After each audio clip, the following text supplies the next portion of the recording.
Russia's relationship with the West has changed. I think that has other consequences. My sense is Russia's relationship with Asia will consequently change because it will turn more eastwards than it has done in its history for a long time.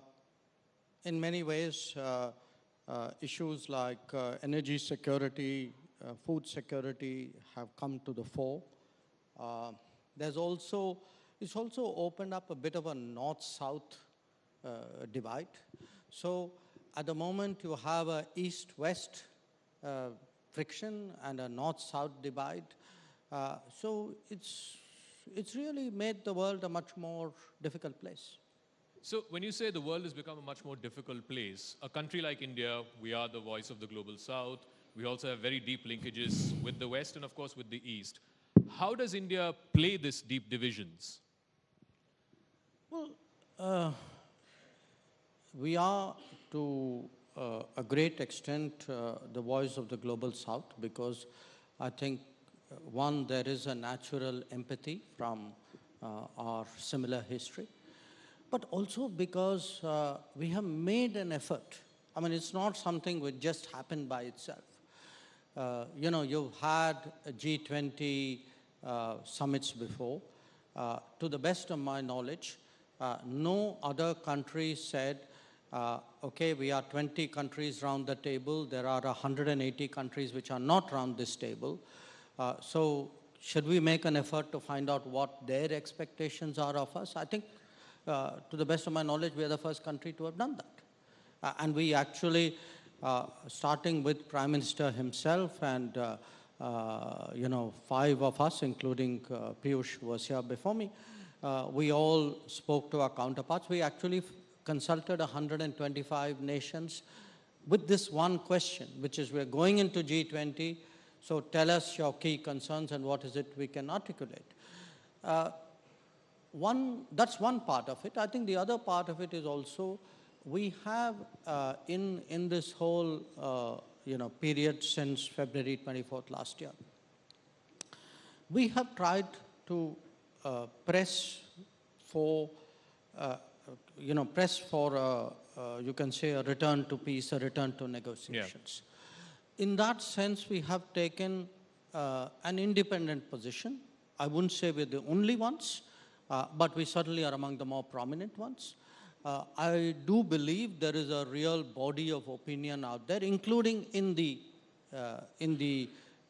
Mm-hmm. I would say a country like, say, Mexico or Brazil or Argentina or Indonesia, Saudi Arabia. I think many of them share similar views. Probably we've been the more outspoken among them. Both in terms of the north-south divide as well as the east-west polarization, I think we have tried to be the bridging force there. And the world needs somebody like us. So you're talking about the G20, and of course, this is a big year for India. The session is called India's G20 moment. But how worried are you that there's so much fixation around a joint statement or the lack of it at the end of one? Because we had the foreign ministers meeting, you chaired that a few weeks ago. We had an outcome document, I believe, not a joint communique. Similarly, again, in the finance ministers meeting. Is there too much fixation on a joint statement? Well, let me speak about the one which Sure. I chaired. We had a meeting.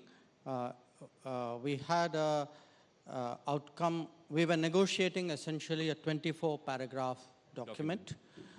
We had agreement on 22 paragraphs. There were 2 paragraphs pertaining to Ukraine, which basically was a carry forward of what happened at Bali, on which we could not get agreement. So, in a sense, we had to do a chair summary for the Sure. part we couldn't, and the outcome document for the part we could. Now, we have to be real about it. I mean, look at the state of the world.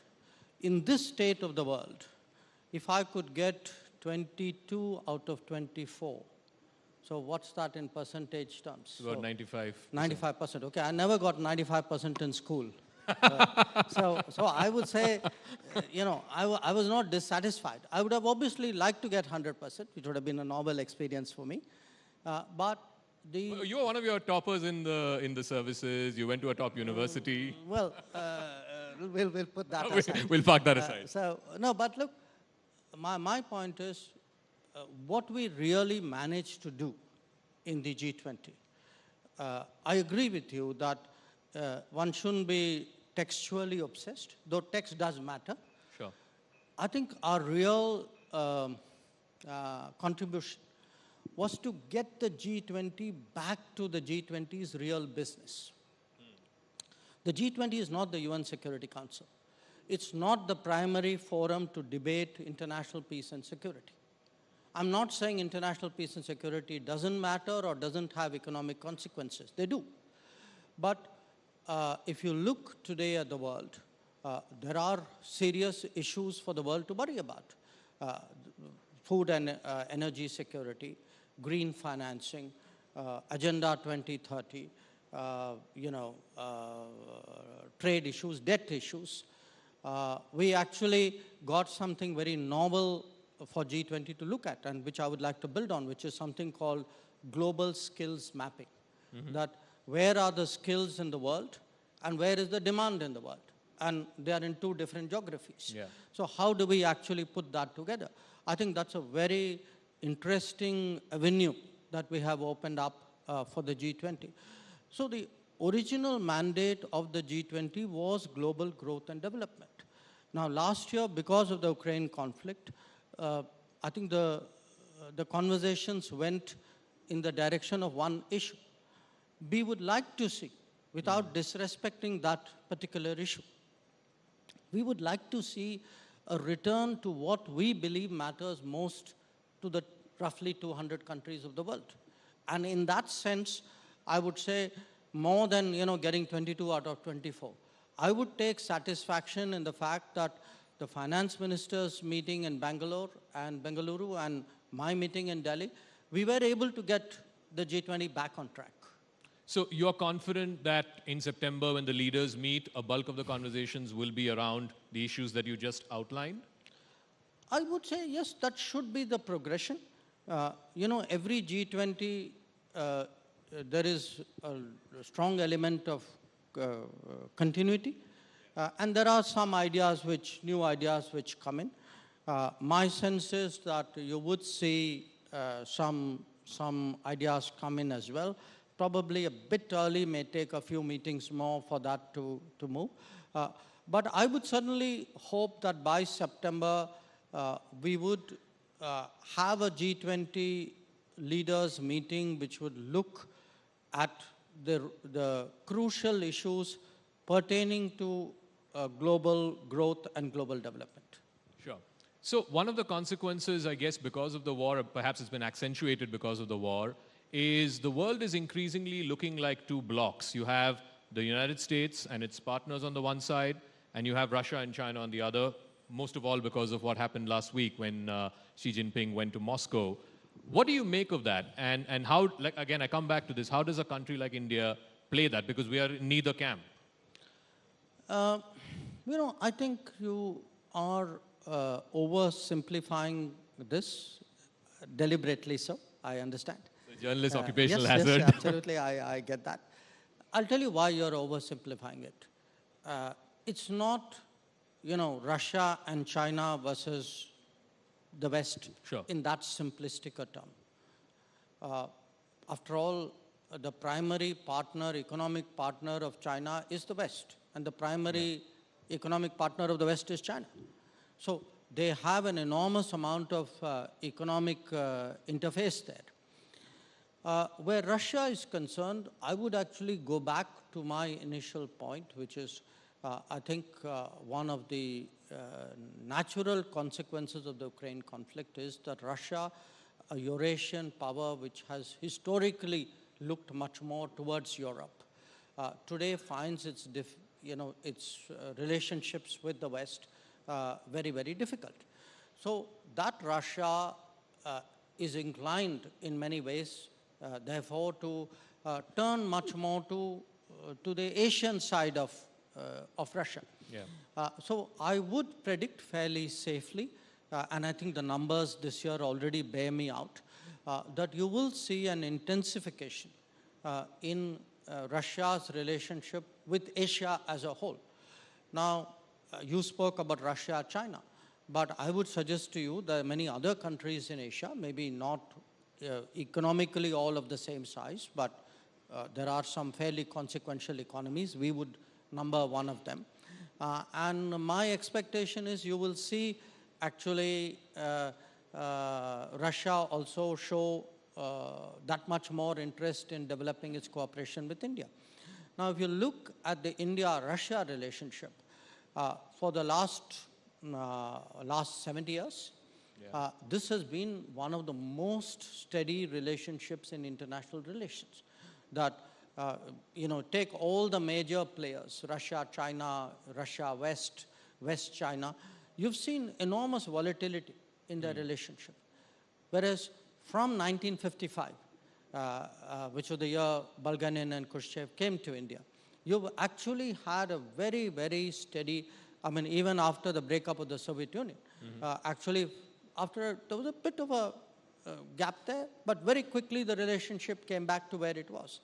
So I do think that, yes, you will see a change in Russia's posture and priorities, but I think for India, this is also in many ways an opportunity to grow its relationship, because our relationship with Russia has been very, the bandwidth is very narrow.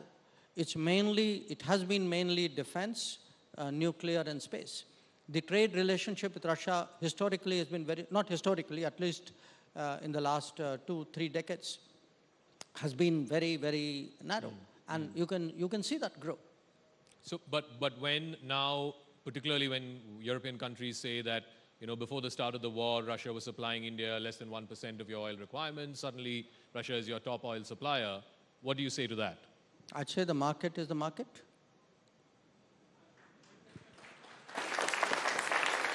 We all believe in markets, right? Of course. So let's talk a little bit about domestic politics as well, because as you said some time back, there's a lot of interest outside about domestic politics, and of course in India also there's a lot of interest about what's happening around the world. Your parliamentary colleague, Mr. Rahul Gandhi, the leader of the Congress Party, he made some comments while he was abroad. There was a backlash to those comments. Your party basically wanted him to apologize, and then subsequently now there's a court conviction and he's been disqualified. I want to know your... Sorry, the two are not related. The two are not related. Fair enough. I'm just so that we are clear. Chronological order of what's happened with Mr. Gandhi over the last couple of weeks.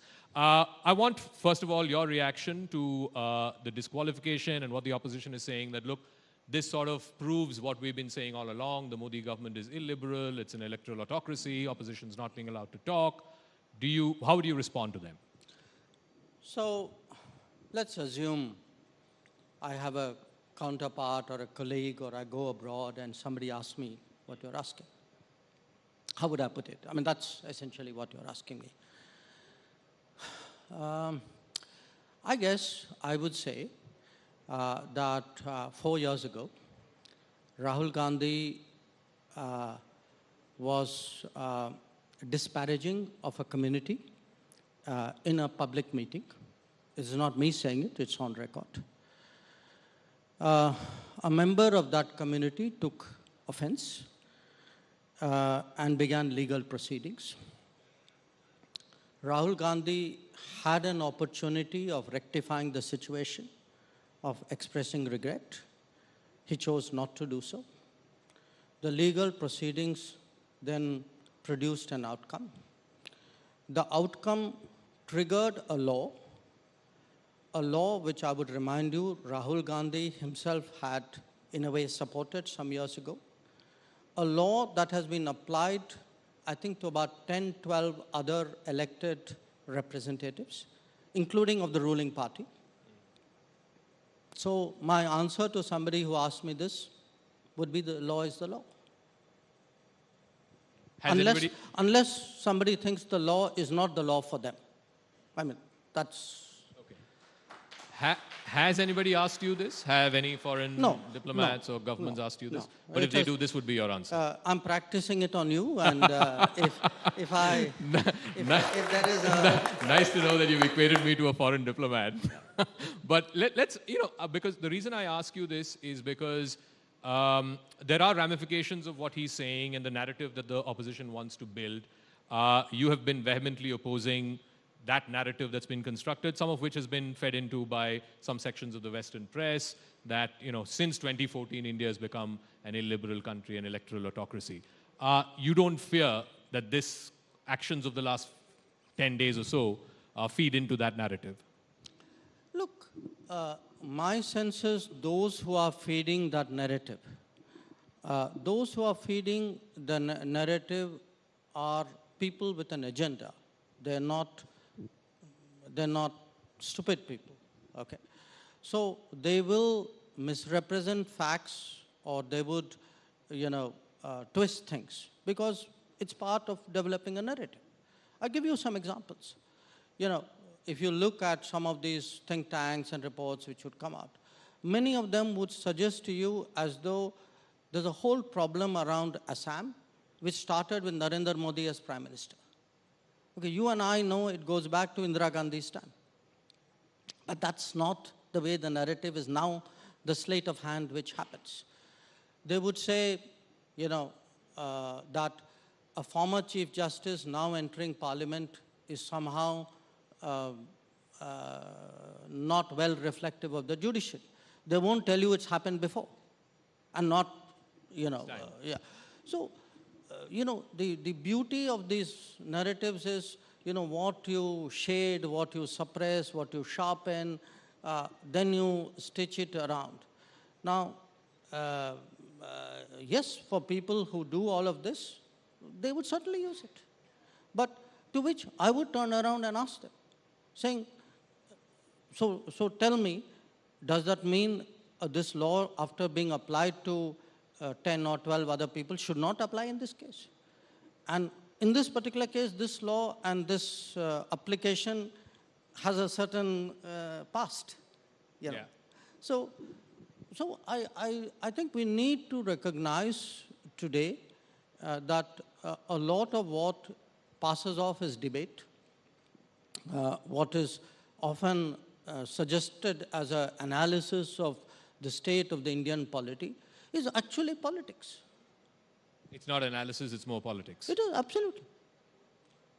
So you talked about narratives and you gave the example of Assam. Now, one state where there seems to be this narrative and it directly has a bearing on your ministry and the missions abroad is Punjab and this whole Khalistan sentiment. We've had attacks on our missions in London, San Francisco. Yes, diplomats have been summoned, statements have been read out to them, so on and so forth. What else do you intend to do to send out the message that you're playing with India's national security and territorial integrity, and that's unacceptable? Look, again, because here again, we mustn't fall for a narrative. We must actually look at what are the facts on the ground.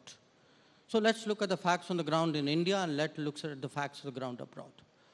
The fact on the ground in India is a bunch of people went by force into a police station to take out somebody, which was in violation of probably multiple provisions of the law. So tell me which country would countenance this? Okay, that's the fact within India. So you don't have to put a movement or a ideology to it. I mean, irrespective of whatever the issue. I mean, which law-abiding society would allow a mob to storm a police station and take somebody out? That is the bottom line situation. Now, if you look what's happening abroad,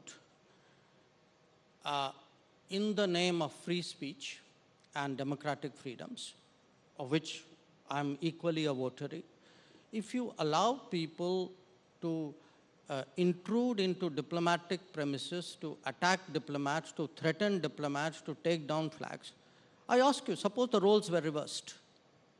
Suppose one of those countries had this done to one of their missions. What do you think they'd be saying? So I think somewhere it's time that we are clear about who we are and the stand that we take. And if these things happen, there will be consequences. So, when you bring up these conversations with your counterparts, where these missions have been attacked, do they get it? Do they understand the seriousness of what's happening and what it means to India? I would hope so. I would hope so. I think by and large, you will not disagree. I do communicate fairly clearly. We'll give you that much. And I think so do our ambassadors and my colleagues in the foreign ministry. I think we've been very, very straight with the few countries where these incidents have happened. I don't think they have any doubt about where we stand on this matter. All right. You say so. Ambassadors are very clear where we stand on these issues. One of the incoming ambassadors, a good friend of yours, Mr. Garcetti, in his Senate confirmation hearing, apparently said that human rights was his major in college and he intends that to be very much part of the conversations when he lands in India. और आपने कहा कि उनको प्यार से समझा देंगे. प्यार से समझाएंगे इस मंच को कि क्या बोलेंगे आप उनको? नहीं, उनको आने दीजिए ना. No, I think he should, it's certain things in our profession are best done between us. So we will leave it at that. Okay. But I 100% प्यार से होगा. प्यार से बुलाएंगे. So let me, talking about प्यार से समझाएंगे, I want to come back to the Rahul Gandhi question because, you've interacted with him in whatever limited fashion because, you briefed the Parliamentary Committee on External Affairs. He's a member. And he had recently said in England, while he was in England, that he drew this analogy between Ukraine and Ukraine and Arunachal. And he also said that I said this to the minister, and the minister said it's a ludicrous idea. Your comments on that, did that happen? And the minister said what? That it was a ludicrous idea. Ludicrous. Okay. Ludicrous idea. Okay. And also I want your general impressions of him because you've interacted with him, you briefed the members. Look, we are not by etiquette and I guess by rules supposed to discuss in public what happened in a consultative committee meeting. So if he referred to it, in my view, he should not have. I certainly will not talk about what happened in a consultative committee meeting. But let's look at the substance of the issue because he has said that on public record. Forget about the fact that there was a consultative committee meeting for a moment.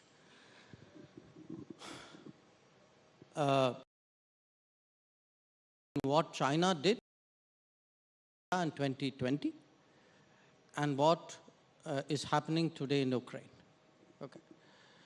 What is today happening in Ukraine, if you follow the two sides, one would say that they are threatened by the expansion of NATO and the character of the regime in Ukraine.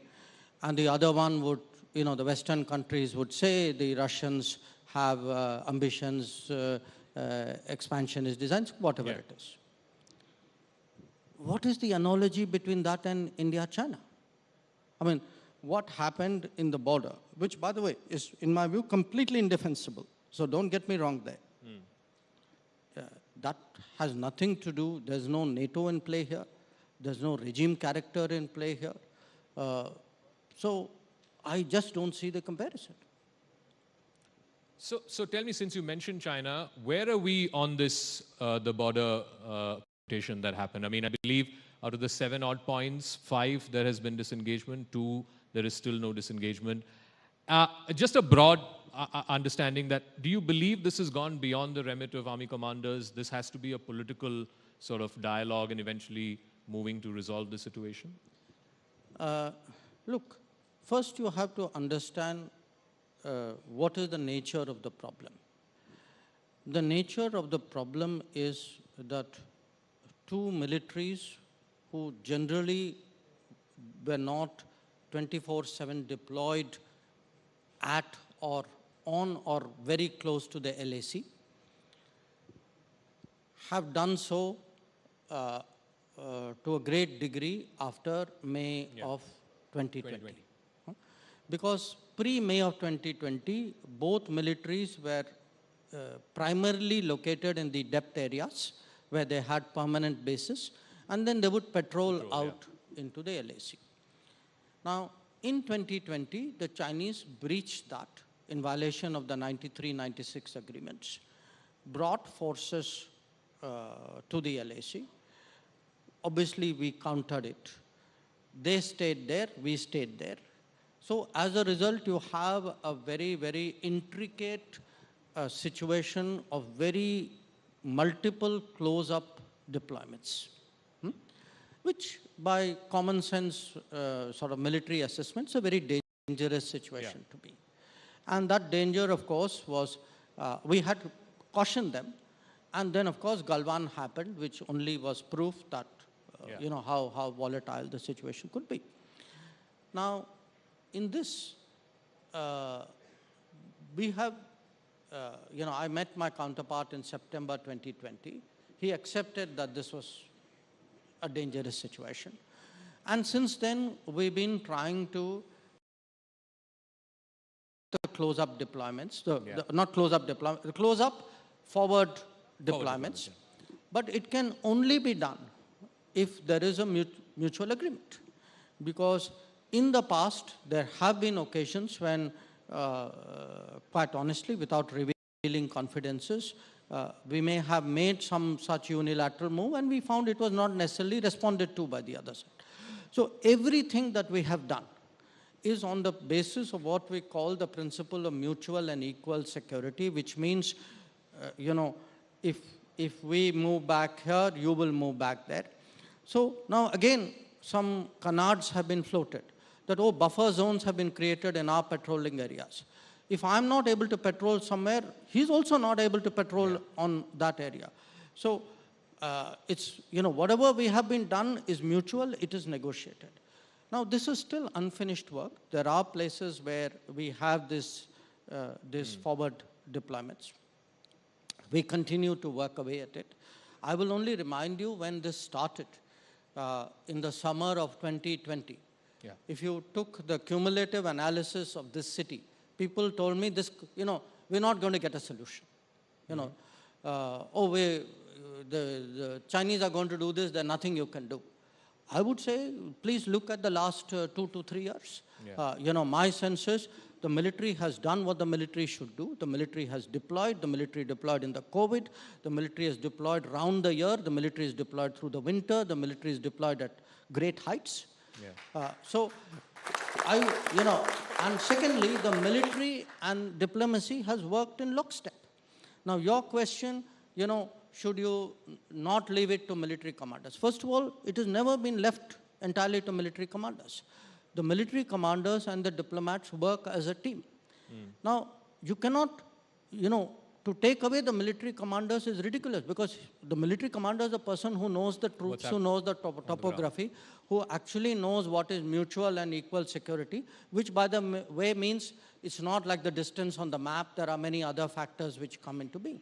So I would say actually in the last 3 years, this combo of military diplomacy and diplomacy working in lockstep has made progress. I accept that, you know, we have not been able to sort everything out, but I also tell you that I have not, you know, it's not like for me the end of the road. You know, we will keep at it. When I met the new foreign minister, Chingang, in, you know, Delhi on the sidelines of G20, it was something that we discussed. So it is work in progress, and I would certainly like to see more progress. Since you mentioned you met the new Chinese foreign minister, there seems to be a bit of a change in Chinese diplomacy, if you will. You're seeing the moves that they're making vis-a-vis Iran and Saudi Arabia. They've also floated this 12-point peace plan with Ukraine.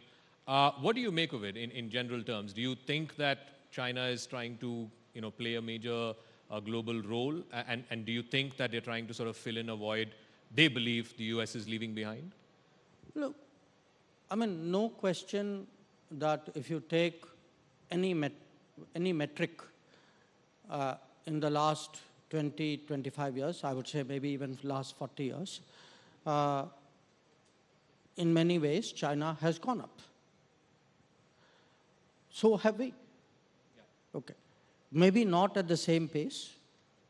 Frankly, if we had honestly had this government, I know this is a very biased statement, but if we had a government like this 25, 30 years ago, maybe we would have gone up faster. But at least today, if you look at the progress in the last decade, do also see that just like China's reach and influence and equities grow, ours too are growing. But in this particular case, what you are mentioning, I think you have a very complex regional problem in which obviously China is involved. The parties have found China useful in whatever that they are doing.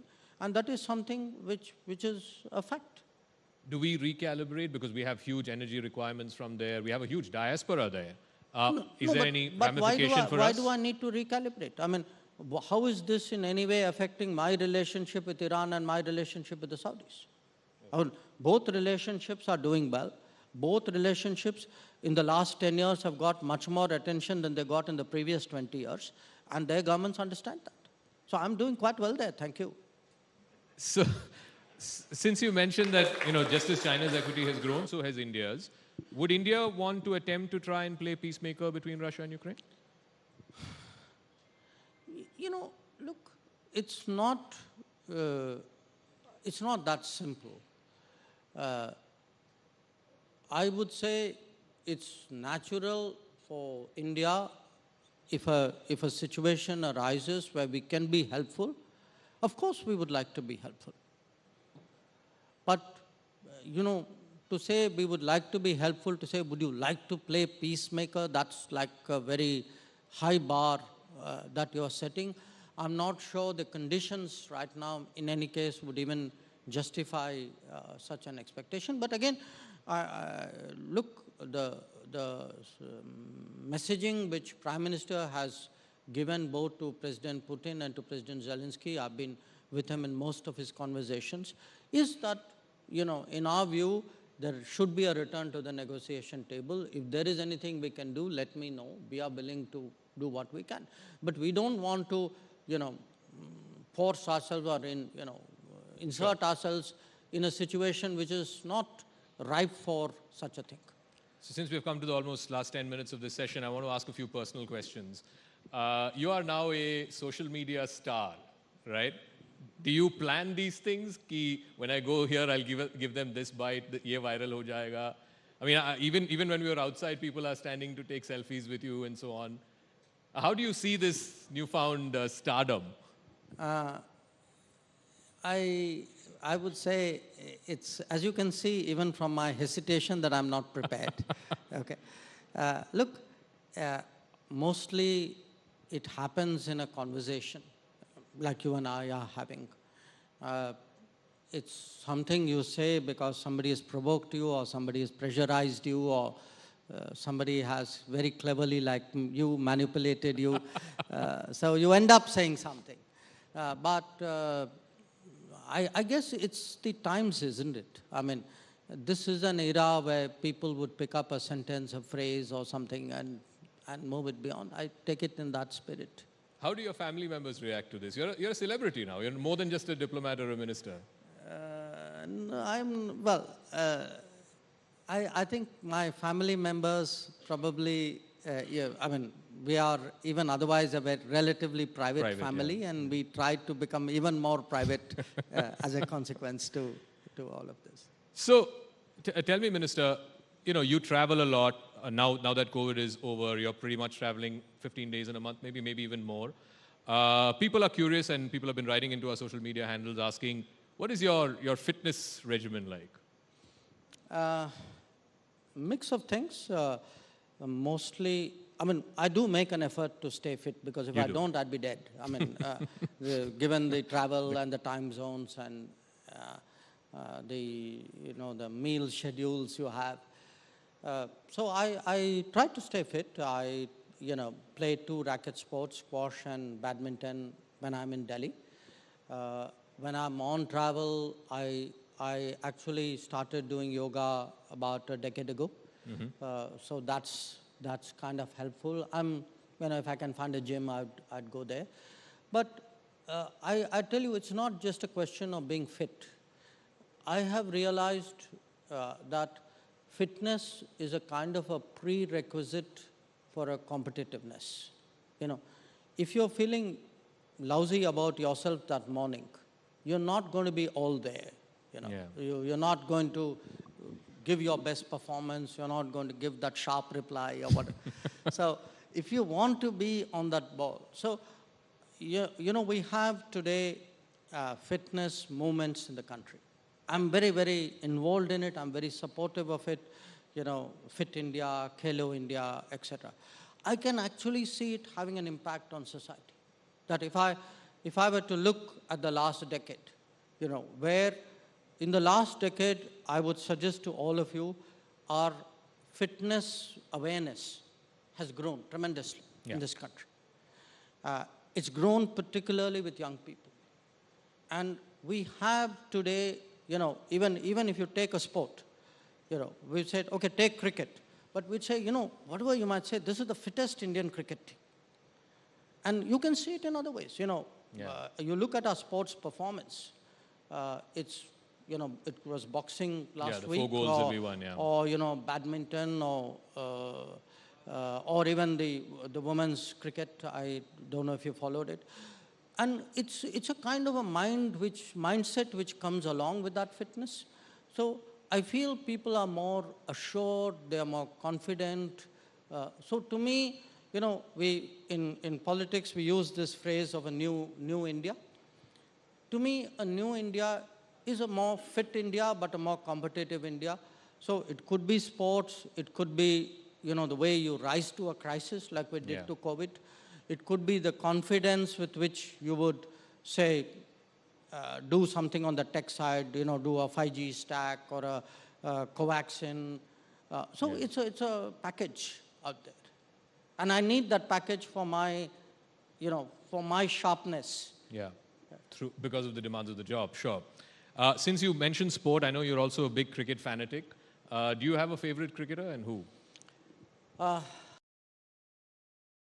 It's hard to give you a single name. So if you'll permit me multiple choice answers, I would say yes. If I were to pick 3 people really top of my head, definitely Virender Sehwag. Virender Sehwag, okay. He's attacking, he takes the game to the opposition. It's a bit like what you do in diplomacy. I would say Dhoni, no question.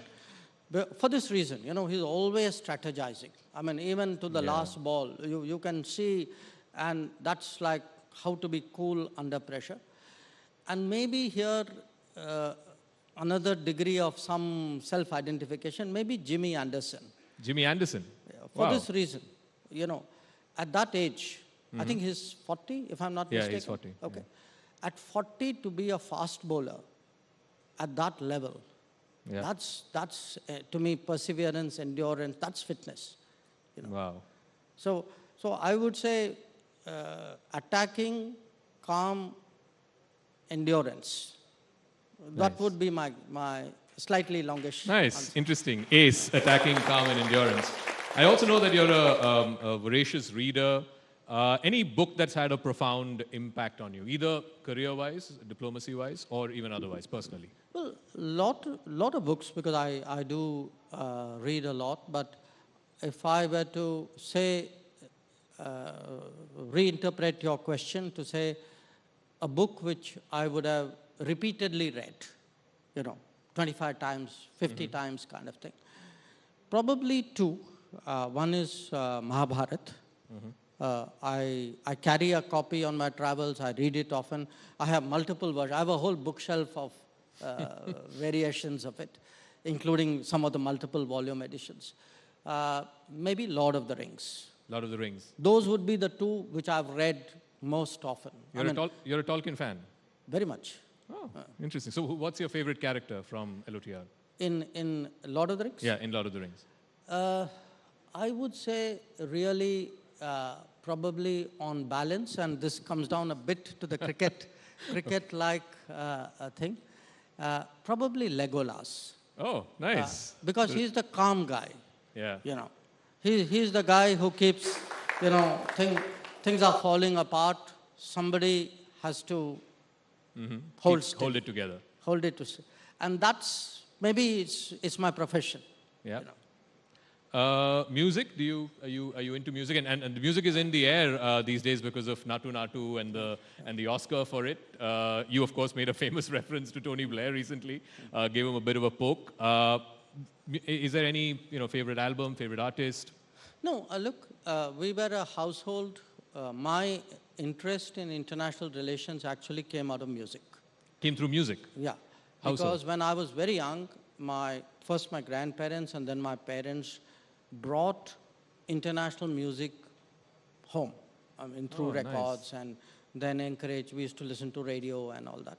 So for me, when I first thought about the world, I first thought about the world in terms of the music that I heard from the world, to some extent the books that you got. So it was, I mean, this was a time when there was no TV, remember? Yeah, correct. Okay? So there was no TV, there was nothing which anybody modern would, anybody today, contemporary, young would identify as a connect with the world. Yeah. So it was largely radio, it was books. So for me, my international sense was also music, and even within India. And my parents were deeply interested in music. My mother actually had a degree in music. Oh, wow. So we would have somebody playing MS in one room and Lata Mangeshkar in another, and somebody would be trying to, put a Beethoven on the gramophone on the other side. So that was the house. Nice.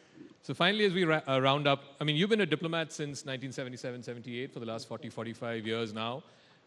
Surely there must have been a diplomat or multiple diplomats who have impacted you profoundly. Your most favorite diplomat, as it were.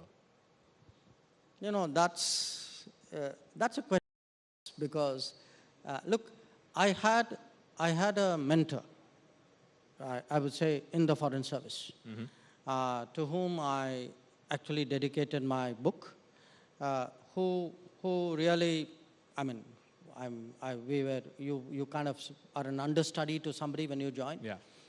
And he was, I think, enormously helpful in shaping my early years.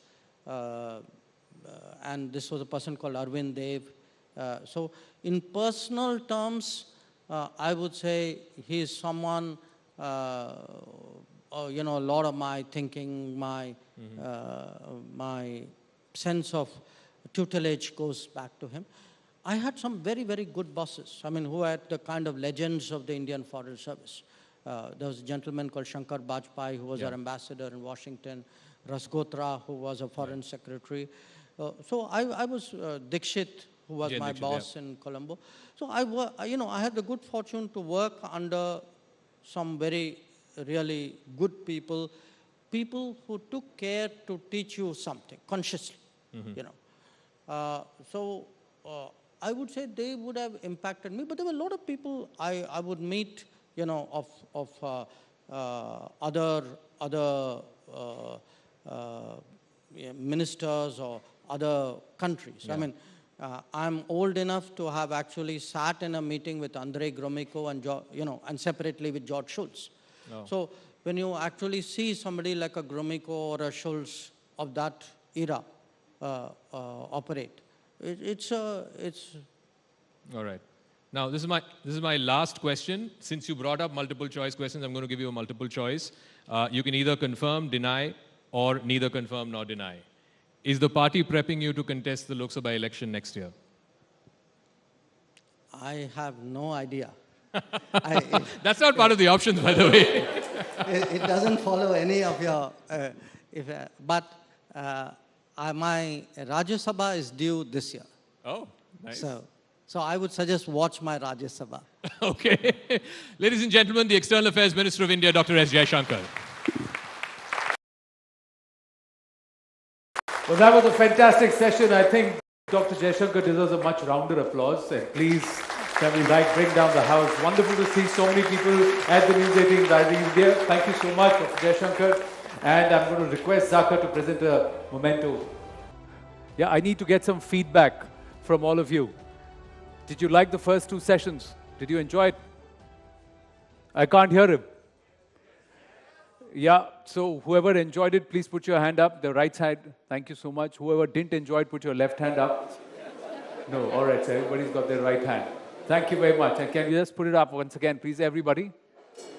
Well, that's me saying hi to all of you. Thank you very much. And I hope anybody who's just feeling like, yeah, thodi neend aa rahi hai, chai vai pila do. I hope you've woken up again because we've got a fantastic session, ladies and gentlemen. Once again, I'd like to tell you that yes, we're talking policy. Yes, we're talking about how we want to see Bharat in 2047. That is what is the whole idea of trying to say, how is it that we can take through these conversations? But please let us remember that we are going to celebrate our real heroes. There's some phenomenal stories of people, common people on ground, unsung heroes who we are going to celebrate and who we're going to take inspiration or draw inspiration from.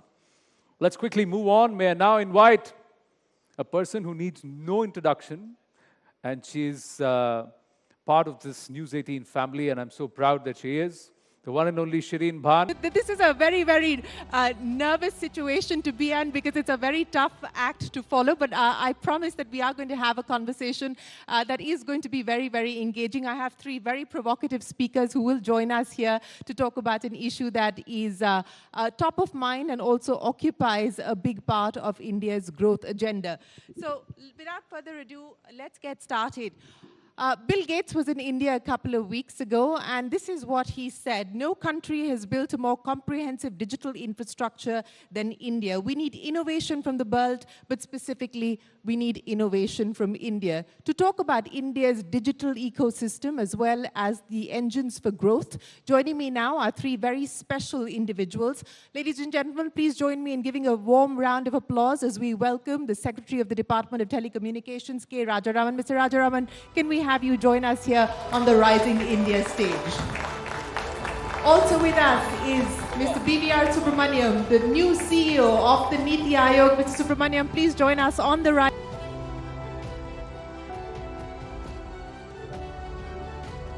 Thank you very much to all of you for joining us here today. Mr. Rajaraman, let me start by asking you, because the growth of digital India is incumbent on the digital highway and the digital infrastructure, which the Department of Telecommunications that you lead is responsible for. So let me start by asking you about where things currently stand now as far as the National Broadband Mission is concerned, as well as BharatNet. Ladies and gentlemen, for those of you who may not be aware, BharatNet is essentially the plan to connect India's villages with high-speed broadband connectivity. So I want to start by asking you for an update on where things currently stand. What are the latest milestones on that front? So, it's a pleasure being here in this very diverse audience. So the task before us is to actually to enable every citizen of this country to access broadband. That is the ultimate goal that the Honorable Prime Minister set for all of us. So this journey of laying out optic fibers to the rural heartlands, I think, is a very onerous task, given that we have very diverse territories which are remote, mountainous, etc. So the target that was before us was nearly 2.5 lakh gram panchayats. Out of that, construction is going on in all the 2.2, and the 1.9 lakh gram panchayats have already been wired up with the optic fiber. So in October, we took the decision of actually commencing the monetization. At the end of the day, I think they must be put to use. So we have come out with a commercial plan, which is not, which is partly subsidized, in the sense that we give the box for free. And we also provide bandwidth at a reasonable cost. And today we have reached, in the last 4-5 months, we have reached about 2.5 lakh households. They are wired up with fiber connections. And we couldn't believe that that the per household consumption has reached nearly about 160 GB per month, which is amazing. I think. So therefore, there is a huge pent-up demand out there.